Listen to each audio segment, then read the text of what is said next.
talking about low carb or keto diets or carnivore diets, specifically carnivore diets when it relates to testosterone levels, and saying that these diets have the potential to increase your testosterone and androgen status. And there has been mixed research on this. Some studies have shown that low carb diets can actually increase testosterone. Some studies have shown that low carb diets can significantly decrease testosterone levels. Like there was one study a couple years ago that showed around a 35% decrease in testosterone on a low carb, high protein diet versus a moderate carb, moderate protein diet, keeping fat intake and calorie intake the same. So, one of the reasons why low carb intake can be problematic, specifically for testosterone production and net androgen status, but also just in general, is that your body needs to use proteins and fats for other things in your body, for your just basic body functions.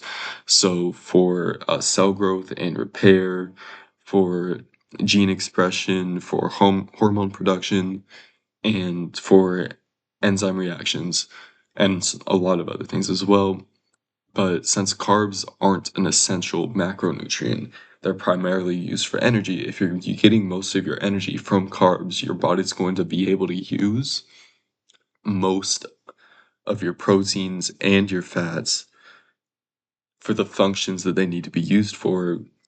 And specifically for testosterone, this is important because if your body's getting fats at high amounts, but it's converting those fats into energy, because on a low carb diet, you're going to be getting most of your energy from your fats. Less of that's going to be available to be converted into hormones and for cell membranes and everything that fats need to be used for.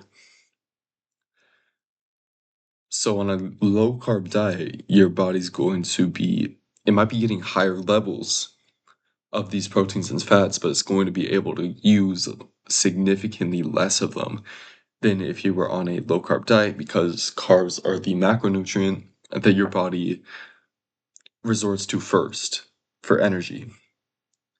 And since carbs aren't essential for any of these functions, you're going to keep the benefits of the protein and the fat intake and have those actually be used for what your body needs them to be used for.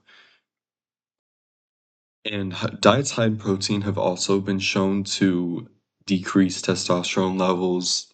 And this is just a problem where if protein's too high, it's going to decrease testosterone. If protein's too low, it's also going to decrease testosterone. You have a optimal balance. I think it's around 0.8 grams per pound of body weight for optimal protein intake when it relates to testosterone. I know that's the optimal for muscle growth. It might be a little lower for optimal relating to testosterone, but if you're eating a high protein diet, that's also going to have effects that reduce your testosterone levels, and this is fairly common on a low carb diet unless you're just eating extremely high fat intake.